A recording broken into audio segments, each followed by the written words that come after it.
Ooh, It's live and it's a stream. cool. Okay.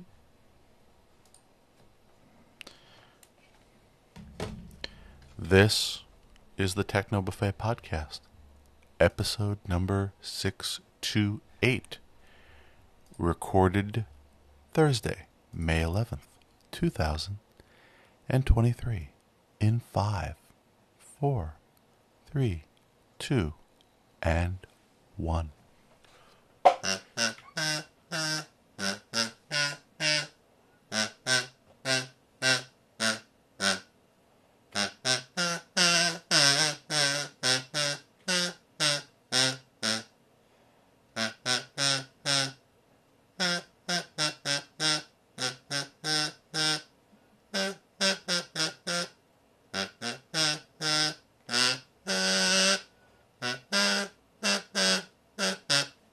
Dum, dum, dum. Welcome to another exciting episode. And Exciting. I'm here. Jerry's here. I Not are. on time, but here. He forgot that I was actually in the right country. Right, as in not the one that I was in that I didn't want to be in. Uh, yes, I did. I was on the beach and my alarm went off and realized, uh-oh. Well, last week you were occupied, so we recorded early. Yes. And we recorded earlier in the day, even not only a day early, because I was still stuck in a hotel room. I'm not in a hotel room. I'm actually in my own home. Congratulations. I missed it. You know why I missed it? No idea. Because I like sleeping in my bed, not in a bed in a hotel room. Oh. Although I'm still recovering. I'm not quite so used to jet lag. I haven't done it in a while. And there's been a lot going on. Came home and my video doorbell was video dead. Well, actually, that happened before I came back, but I had to get video doorbelling. Well, that's cool. Yep. But, there's always little things. And I am hoping to get back into the swing of things. Took me a week, but I'm almost there. I got back last Friday. And then collapsed for a few days. Oh, I'm sure. Yeah. So, yesterday they had the keynote for Google I/O. I was so behind on things that I did not realize Google I/O was happening this week until I saw that people were saying, "Did you hear what happened to Google I/O?" No, I did not hear what happened at Google I/O, but I want to. Okay, well, I have some stories here we're going to talk about related to that. Ooh. So, other than that, have not accomplished very much. I'm referring to anything related to home automation. I did do some repairs because while I was away, some things broke, as they do, not just the doorbell. So I did do a few things that need to be fixed. Things need to be updated, reset. The stuff that you can't always do when you're not around. Yes. It's hard to do a reset on an item when you can't power cycle it, as you might imagine. Yes. So that's that story. But I'll get to a lot of it. Let's see. I'm trying to remember when we last talked. Had I set up the new voice assistant stuff? Mm-hmm. So that seems to be working. So I now have a local voice assistant. And do you have like a button you press, or how does that work? Well, I was talking about the text to speech and the speech to text. So far I have not broken out one of those little speakers that I still have a few of. Mm-hmm. I can do that phone thing, but I did get the speech to text local generation working so that I could do this. Hello, how can I assist? Oh, that's cool. Yeah, maybe I need a different voice. I don't know. I thought it was cool. Hi, Jerry. Hello. Well, it doesn't sound that bad, does it? No, doesn't sound bad at all. Why do you think I said it sounded bad? Okay, because there are other voices I could try. But in terms of, it didn't do poorly when I did some tests on recognizing what I was saying. But again, haven't done enough tweaks yet to see how I feel about that.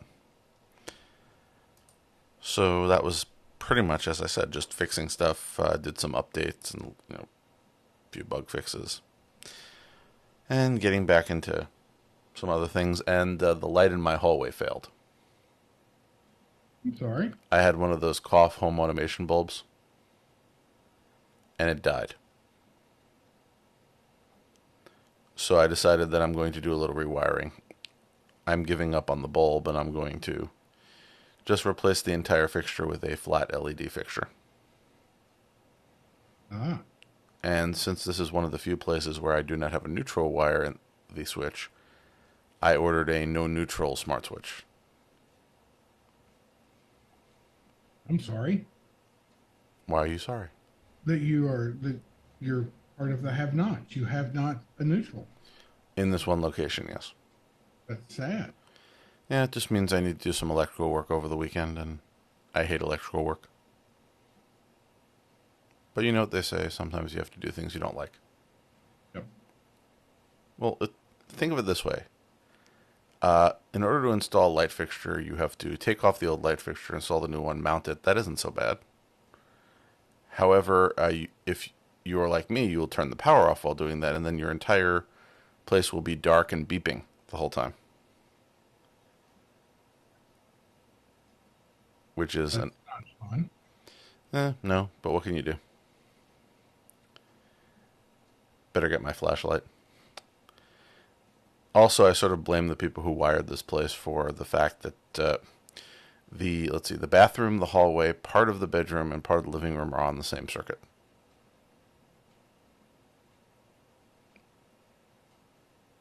It seems like they should have split that better. But, yeah. Yep.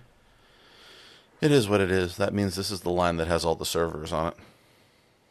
So hopefully I won't have it off too long.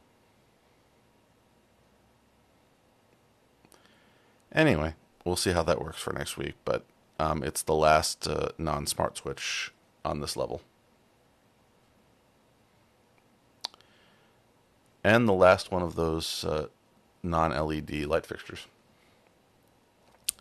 Oh, So let's talk a little about I/O. yes. Tell me about the O of the I. You know, it's EIEIO. Oh, yo. Yes. With a Google here and a Google there. Anyway. Yep. So I've put in the page specifically for what Google said that they were up to.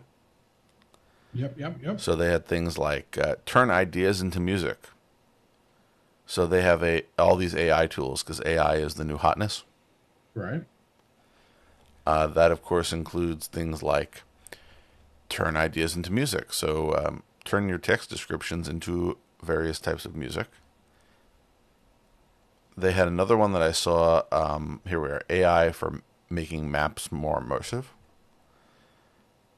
And they had another one. Let's see. AI editing tools for reimagining photos. So the Magic Editor. So the Magic Editor is you can make edits to specific parts of an image. So if you don't like the color of the sky, you can change it. If you were in the wrong position in the picture, you can relocate yourself. Ooh. But it's just one of these weird things. You could also make the sky brighter and less cloudy, so it matches how you remember that day. So it doesn't matter what the reality of the situation is. You can match to what you remember. So if I remember it was a wonderful day, I can make my picture look like it was a wonderful day too. Take this picture of a boy on his birthday. It would be better if he was front and center. With the power of AI, you can create more of the bench and balloons to fill in the gaps, so you can move him into the location that you want him to be in. So reality is not important. No, I'm just saying, I understand like changing the color tint and sort of improving or maybe if the picture is blurry, trying to use, algorithms to de-blur it. I don't understand. my memory of how wonderful the picture is wasn't correct. So what I need to do is create a piece of software that will tell me exactly how wonderful. Anyway, so then of course there's again more AI, more AI. AI. No, I'm just saying it's a lot of that. So I think I've mentioned enough about that. So we get to some of the other things, which would be there is, of course, a new set of devices, if you like devices. Yep. So they announced the Pixel Fold, the Pixel Tablet, and the Pixel 7a. So the Fold is their... Tablet, friggin' cool. Which one? Tablet. Yeah, the thing is that while I like having a tablet, and it's the thing that I sort of use when I want something larger than my phone, Right. mostly for reading and related things, I don't think I need anything this nice. But it's a Google Home device with the dock, Yeah, which is super cool. yeah. I think the price point is a bit higher than I need it to be $500 for a tablet. for something I leave on a desk. I think that's it. Well, But I have to start looking because remember they're going to break all my Lenovo ones. yep. As of now, they still work as photo frames, but It's funny that the tablet and the phone are the same price. yeah, that's why I'm saying I'm not saying I wouldn't necessarily pay $500 for something. I'm saying for something where I intend to leave it on a desk and use it more sparingly, I think that's a little expensive for what I want to do with it. Sure, that's fair. Yeah. And the Fold is nice, but I don't think I could justify that kind of price. I hear it doesn't lay flat. Well, it's just not my sort of thing. And also, yeah, the price is a little ridiculous. I get that it's almost like two phones, but Well, you have 3 different screens on it if you look. You have, when it unfolds, is a big screen, and then you have another screen on the other side.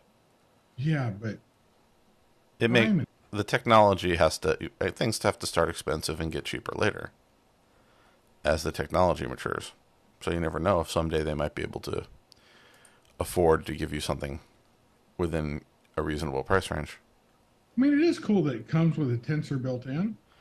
Also, they're going to give you a free Pixel watch if you order now. Seriously? Oh, you didn't see that? I did not see that. If they're willing to give But you a at free... $1,800.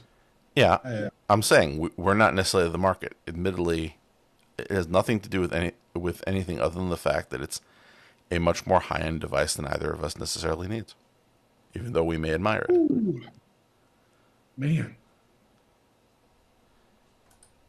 So let's move on to cars. So a lot of different posts. So the Android developers blog came out with what's new with Android for cars for I/O. And remember, there were a lot of good presentations. Right. So they're essentially improving tools to allow new apps or existing apps to be ported over to car applications. That's cool. That's good. Yeah, so a few things here. You can integrate with the instrument cluster if your car supports it. So you can provide your turn-by-turn directions directly in the driver's line of sight, so essentially in the instrument cluster. You can access car sensor data to surface things like fuel level and speed.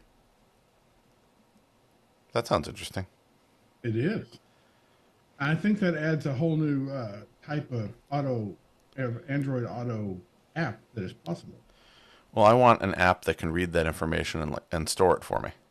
Yes. So I can have trip records that are not tied to Google. Yep. But I haven't seen anybody do it yet. And, of course, better ways to port media apps. New app categories. So new weather apps. Here's the interesting one. We're working with messaging apps like Zoom, Teams, and WebEx to allow you to join meetings by audio from your car. So what you're saying is I'm driving along and I can join my Zoom meeting audio only. We can already do that. Well, but you can't have. Can you do it from the interface? Essentially, making it from the screen in your car. I think so. Yeah. Okay. but you're using that DAW, Oh, I'm using the car pod. partially. Yep. That's why I said they're working on the same sort of thing. And again, every company implements it a little differently. And then they have apps designed for parked and passenger experiences. So now when you're parked, you'll be able to play games. I can understand why they don't want you to play games while you're driving. Right, but it's like I have this really big screen in my car, right? Yeah. But I can't really do anything with it. So yeah, I think that's a cool idea. Again, they're doing some nice little things. Then there's, of course, what's new in Android Health. So Android Health is, again, all of their health platforms. So they have their new data store for APIs for storing and sharing health data. That connects all the things so that Google can connect all of your health information. Yay! I'm not sure. I'm fine with Google knowing that I decided to exercise, because if I decide to exercise, I want everybody to know. That would mean I'm exercising more. Well, I need to work on that. So, again, new APIs, new developer stuff. So I'm interested to see what comes out of it. And as I said, the only health stuff I consistently use from that would be the ones that do, oh, you took a 20-minute walk today. Good. Woohoo. I need to take a 20-minute walk today. 20 minutes is better than 0 minutes. No, what I'm saying is I need to get back into the habit. There weren't that many places to walk at the airport. I'm not sure if I told you, while I was staying at the airport hotel, I had a choice. I could walk back to the terminal, or I could walk in the other direction where I would have to run across 4 lanes of traffic to get anywhere. Right. That is a bit nerve-wracking. I didn't want to get hit by a car in the middle of an airport in a foreign country. Right, but was it 4 lanes of heavy traffic or 4 lanes of light traffic? Well, it was 4 lanes all going in the same direction, coming around a curve with limited visibility, and where there'd be like 20 minutes of sheer traffic, and then like an empty period for a few minutes. So completely unpredictable. Well, then if you've got an empty period for a few minutes, crossing is easy. How do you know you're in the empty period if you don't have good visibility because of the curve? Nobody's coming around the curve, you're good to go. How do you see nobody's coming around the curve? Because you can't see around the curve. You can see where, or I don't know, is it? The only solution was to walk to the nearest crosswalk. Also a good idea. Yeah, that's an extra 15 minutes. So Really? that's where I got the walk part. Like 3/4 of a mile? Well, you have to walk all the way to the crosswalk, cross, and then walk all the way back. So it wasn't 3/4 of a mile to the crosswalk. It was 3/4 of a mile to get back to the opposite side of the street from where you started, because of how far the crosswalk was. Okay. Because the crosswalk was by the terminal. So, right. Anyway, that said, moving back to Google, Google's new immersive view for routes looks very nice. Have you seen the images of this? I have. Looks nice. I know you're upset there's no Jacksonville. It's not. It's only available in Amsterdam, Berlin, Dublin, Florence, Las Vegas, London, Los Angeles, Miami, Paris, San Francisco, Seattle, Tokyo, and Venice. So this is the solution. As soon as I hear immersive view is available in Dublin, I'll just have you take the immersive view of the airport there, so you can see where I didn't want to cross multiple lanes of traffic. Of course, by then I will have forgotten this conversation, so and so will you. But anyway, the pictures look nice. I think this is a nice little thing. It's not going to, save the world, but it's a nice little product to sort of visualize an area. I wonder how they do it. They have the data, so they're able to render a 3D image of it. So they know how tall the buildings are. Either way, it's sort of interesting. But I know that when I go to a new city, I go on Google Maps and I view Street View to sort of try to figure out the lay of the land. This would be useful in that. You know, I can put on my Google Cardboard if they hadn't discontinued that. Huh. I still don't get that one. Translate to VR. I still don't get that. What did it cost them to continue with Cardboard? Anyway, new apps are coming to Wear OS as well as new features. They've announced Wear OS 4. So they're saying because of improvements to their home app, you'll be able to see who rang your Nest doorbell in your notifications and remotely unlock your door. And later you'll be able to get to Gmail and Google Calendar. Have you ever tried to use like a little keyboard on one of the watches? Yes. I don't find it very easy. I'm fine with looking at my appointments on a watch because I feel like, I want to see what's going on in the future. But I don't understand why I'd want to write an email there. WhatsApp. It's easier to press the microphone button and just speak. Yep. So other than that, apparently WhatsApp is going to release its first watch app. Ooh. I'm not going to say I'm the biggest fan of WhatsApp, but people talk to me on it. That's why I join any service. That's why I agreed to sign up for a Blue Sky account. Ooh. Admittedly, I haven't said anything on Blue Sky, but I signed up for the account so I could see people complain about things on a new network, and I already have all of these new friends that I don't know who they are because I haven't said anything. Apparently, some of them just automatically follow everybody. Sure.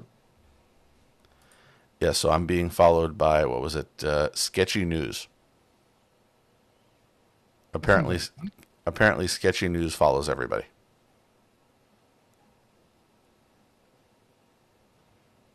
Along with a coffee roastery. Again, haven't said anything. Apparently, the bots are already out in force. I'm not surprised. Well, they're everywhere. So moving along, apparently they're promising new OS improvements as well. But I don't care because I'm still on Wear OS 2. Because despite the fact my device was promised Wear OS 3, I haven't gotten it. And if you look further down in the show notes, apparently the people at Mobvoi have explained why. I just love Android Central's subtitle in this. Blame Mobvoi's awesome hardware. Really? Well, that's what they're blaming. So they're actually saying that because the company's in-house coprocessor that's on the device handles certain tasks, they have to essentially write code to accommodate for that. That sucks. So the 4100, which some of their devices use, does not have a low-power coprocessor. The 4100 Plus had that. So if you have the 4100, then they use their own in-house coprocessor, and they have to write code for that architecture. Goodness gracious. Yes. So they're blaming it on their custom hardware.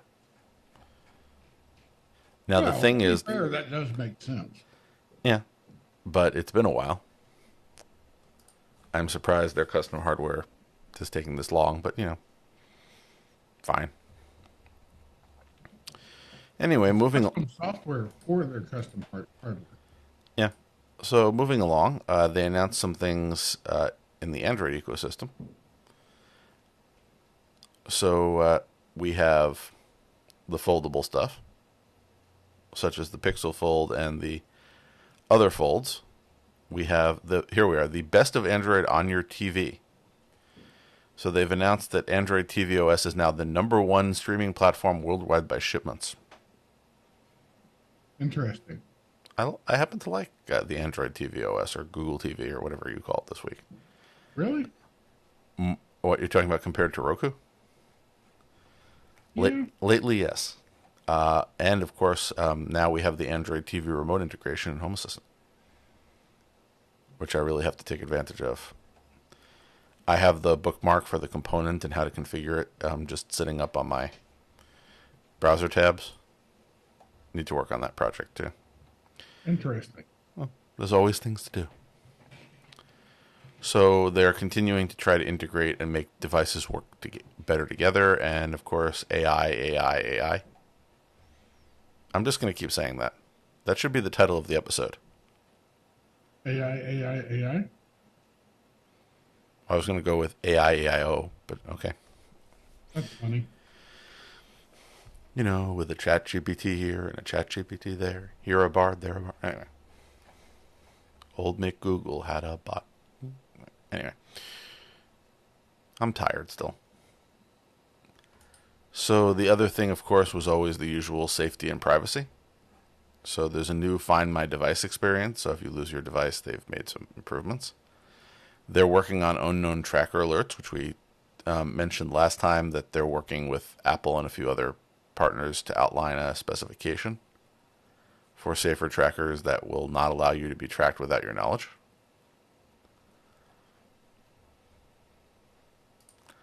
I just wish my trackers would work properly. Well, I had a Bluetooth tracker on, essentially I put a tile into one of the suitcases I checked, which I've never done before. Because you hear all those stories of people saying that they found their item at somebody's house near the airport. Have you heard some of those news stories? No. Or that they couldn't find their bag and I just wanted to see what would happen. So I was standing in the baggage claim waiting for my bag, and then all of a sudden they turned off the belt and half of the plane didn't have their bags yet. So I decided that while I was waiting, I would go to see if the last time that the tile had been picked up by anything.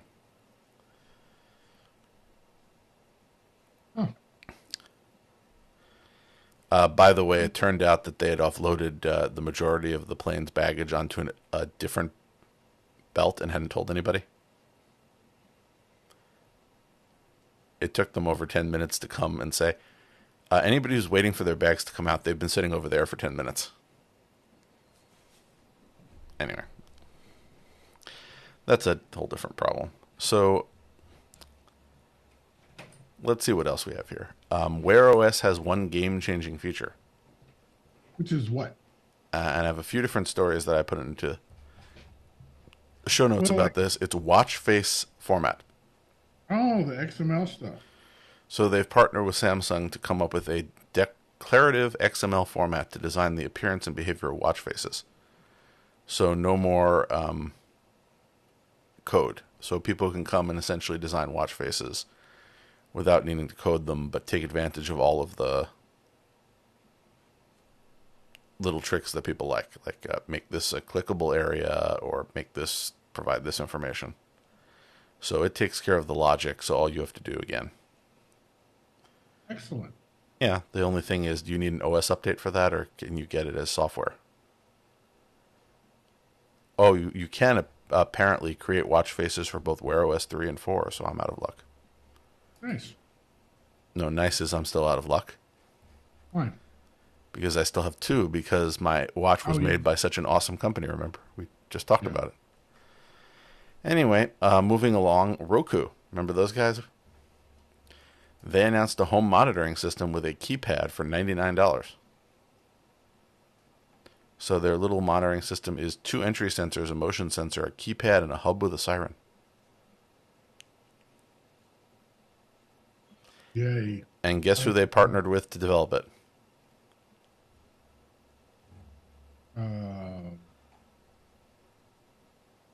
Really? Wise? Well, remember, they partnered with Wyze for cameras also. So they're doing Roku-branded products that are essentially partnerships with Wyze. I love it. Well, you know, I have mixed feelings about both companies. Roku a little less, but Wyze I've had issues with because I feel like their products are in a perpetual beta that I don't want to be in. Anyway, moving along with this, there's some interesting things here because you can monitor your home from your TV, which means you'd be getting on-TV notifications and alarms. That's kind of cool. Yeah. Let's see if we can do that with Home Assistant. on TV notifications and alarms. Anyway, I have some things I want to make work there. But this is interesting, so we'll see. They're going to start, as of yesterday, through their website and Walmart. Cool. I don't know, just when they say things like the Roku solar panel, I'm just imagining a Roku stick connected to a solar panel. I know that's not what it is. Yes, but it's funny. Yep. Future versions of Android could decouple NFC from system updates. So yet another component that could actually be updated without you having to update the whole operating system. And apparently this is important because it deals with the payment system. Yep. Do you pay with your phone? Hey, sometimes. Okay. No, because I did a lot of paying with the wireless capability of my credit cards while I was away. Which is why I have all this euro that I should have converted back into US dollars. Well, I'll be ambitious and assume that at some point I'll have to go somewhere that needs euro again. I almost paid for something with euro yesterday. That's funny. Yeah, I went to see my barber. He might have taken it. Oh, he told me he was going to take it. I told him that I had to go over to the ATM because I had forgotten to put the US dollars back in the wallet and I still had the euro in there. Yep. And he said, he told me he would take the euro. Yeah. Well, I assume because he goes home on a regular basis. And I assume it's useful there. No. No what? I'm sure he would have accepted the euro because he's a sole proprietor and able to negotiate, and value is value. Okay, I assumed he had a use for it. But either way, we had a disagreement about the exchange rate, so I figured it was easier to just go get the dollars. That's hilarious. Well, he's a relatively intelligent guy. He realized that after years of running a cash business that he should have an ATM inside the barbershop, which he now does. That means people can't say, I forgot to pay to get some cash and have to walk over to the bank across the street. And I assume he gets a cut of the service fee. Anyway, I've been going to the same barbershop for a while, so I have a lot of interesting observations on them. So there was one thing that didn't happen, which was this speculative story from last week from The Verge, which is, will Google launch any updates to the Nest Hub, which, as far as I can tell, they did not. Dude, they so did. You're talking about the tablet. The tablet is the new hub. Yeah, but the tablet is significantly more expensive than the hubs. Well, it's an upgrade. Okay. But the Nest Hub Max dates from 2019. The second generation Nest Hub is from 2021. And the interface needs improvement. So if this is the same interface you're going to put in docking mode on the tablet, then that's somewhat disappointing. I'm sorry. I feel bad that you're disappointed. Well, we'll see. Again, for a company that's emphasizing a lot of all the smart home integration, it would be nice if they improve the interface of their hub device. Sure, I'll buy that. Okay. Well, then we get to passkeys. So I put in some different takes on passkeys into the show notes, including our friends over at Ars Technica. I always like their take. And, of course, 9 to 5 Google. So, have you tried passkeys? No.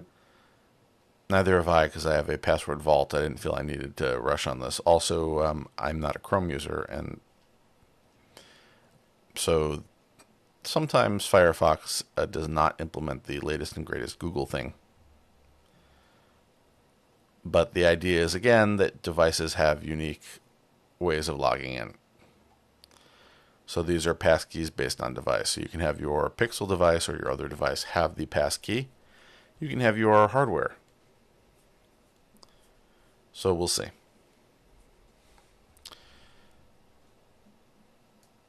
But for now, I do not feel the need to rush on this because I think I have more than enough security options.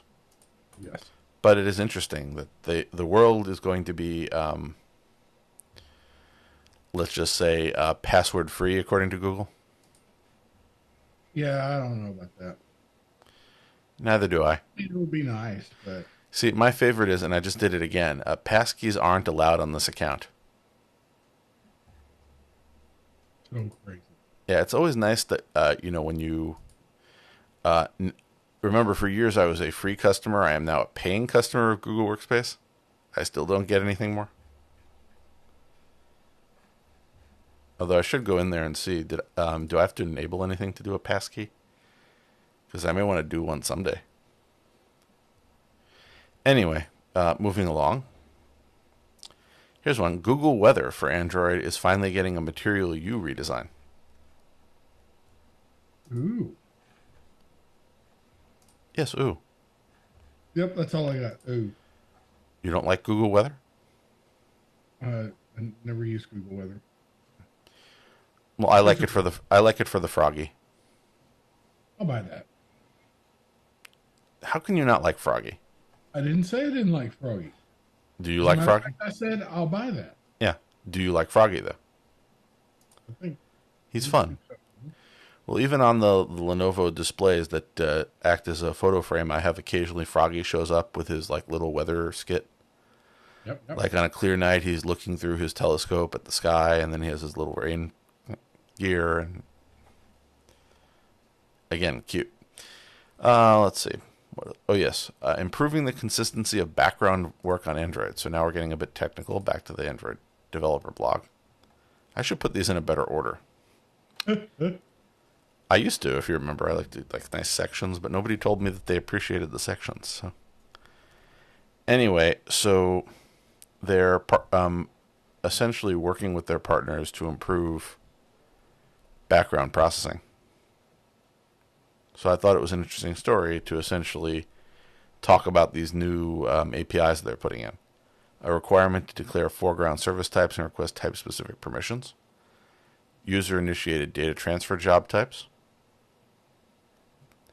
And new policies to ensure appropriate use of foreground services and user-initiated data transfer jobs. Not exciting, but interesting. Okay. And one final thing, the people over at Twitter apparently realized that it was not a good idea to cut off automated public service tweets. That's kind of funny. Well, the sort of great thing was the MTA here in New York, which is the local transit and other authority. Mm-hmm. The other being Bridge Tunnel, which you don't always think of as transit, and a few other things that are under their umbrella. But essentially, they would have had to pay a lot more money than they could budget in order to just tell people when the trains were delayed. So they essentially decided to stop posting updates.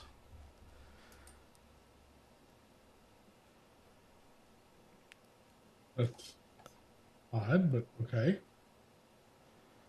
Yeah, so essentially they decided that they would just go with more traditional tools, such as their own app, the ability to describe to email alerts and text messages.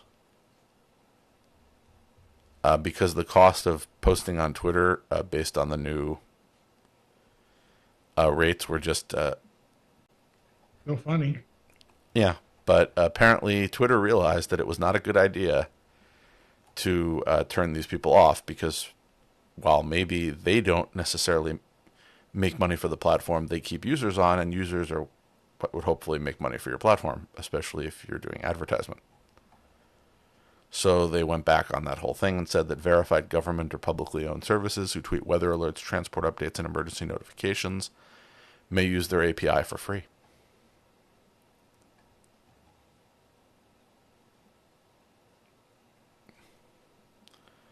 So go MTA. I can now know if, once again, the train is delayed. Yay. And does it actually do that? Because that's interesting. Well, you can do that yourself. Now, I was looking into this for a different thing. I wanted to create like a departure or a train or bus status board using APIs and like a display. I haven't quite figured out how I'd do that, but that's the sort of thing I would be amused to have sitting somewhere in my apartment. And when I'm saying I haven't figured out how to do it, I just haven't figured out what would be the right way to do it.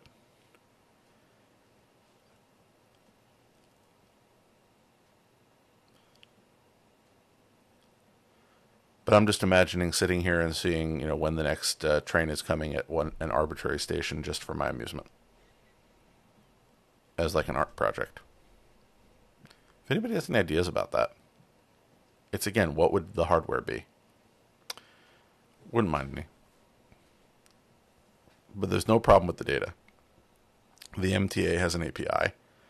You can get some APIs for flight arrivals and departures. You can get APIs for buses, trains.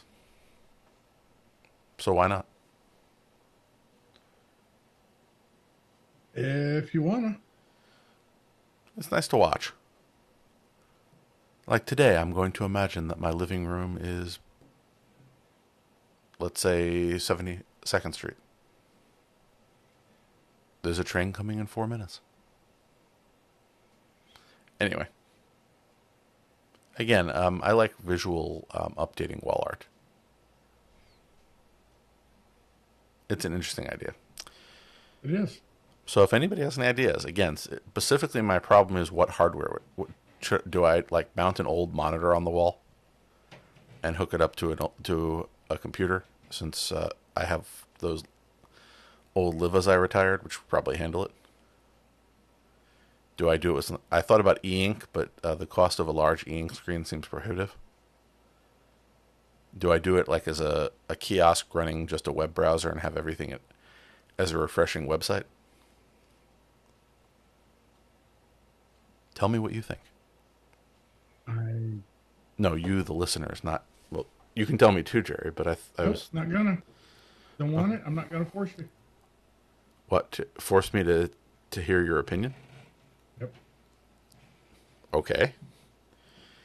Do you have an opinion, or you don't have an opinion on what hardware would be good for this? Nope, don't have an opinion. Okay, I was hoping somebody might have an opinion. It's not like monitors are that expensive, or I couldn't just mount one somewhere. It's just, how many monitors can you have in a room? It's a rhetorical question, because I know you have so many monitors that it looks like you're in a television control studio. Actually, not really. I've actually pared down my monitor. How many do you have? I have 3 monitors and a TV. And what are the sizes? They are 30-inch 4K monitors and a 55-inch TV. Okay, so you have pared down. Yep. But I have, let's see, I have one large monitor, which I think is 30, I forget what this is. It's 32. And then I have a smaller, what is that? That's a 27 over to the side for extra information. And then I have the little one, which is a 13-inch monitor, which is only turned on during this podcast. Maybe I use that one. Maybe it becomes the like interesting wall art monitor, except during the podcast, where I swap it out for Jerry Vision. Ooh. Well, it's a little computer. It's designed to handle... It does this... it does the Zoom meeting for you, and that's pretty much all it does all week right now. So I could have it do something else. Yeah, we'll see. So until next week. Will you be here next week, Jerry? Yes. Okay. At the agreed upon time? Yes. Do you remember what? In theory. Okay. So we will once again see you for another exciting episode where we talk about stuff and things. Stuff and things. Yep. Because this is the Stuff and Things show. Isn't it? Yes. Oh. It's the Stuff and Things buffet. Yes. Well, that's what I like at my buffet, Stuff and Things. Although buffets, I just heard buffets are making a comeback. Apparently, the people at Sweet Tomato are trying to relaunch. Oh, cool. Did you have any of those in Jacksonville? I think all the ones in Florida closed up during the pandemic, but I hear they're looking to make a comeback. Cool. I don't know what they are. Well, in California, they call them soup plantations. It's Yeah, I like still a don't know what that is. it's like a salad bar buffet type place. Oh, okay. They they had a bunch of them in Central Florida. What are they called? Sweet Tomato. Uh, You're more of a Golden Corral type. Actually, you laugh, but I do like a Golden Corral. I wasn't laughing. I was trying to think of what buffet places were popular in your general region of the country. To be fair, I don't remember the last time I was at a buffet place, even before the last couple of years where they weren't very popular, but I know the names. Anyway, so that brings us to next week where, Jerry, will you have anything that you're planning on wowing us with next week? Nope. I'm only asking because if you didn't have any plans, I'd say, why don't you plan on that wow factor?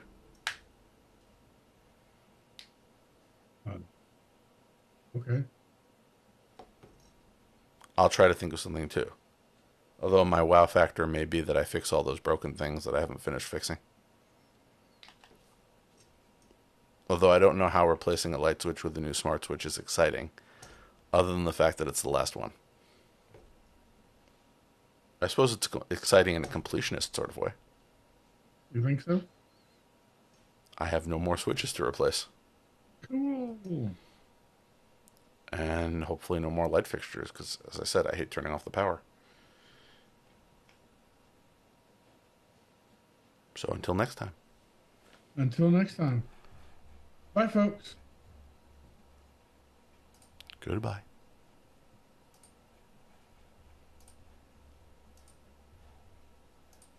Isn't this where it says you have now stopped recording or something like that?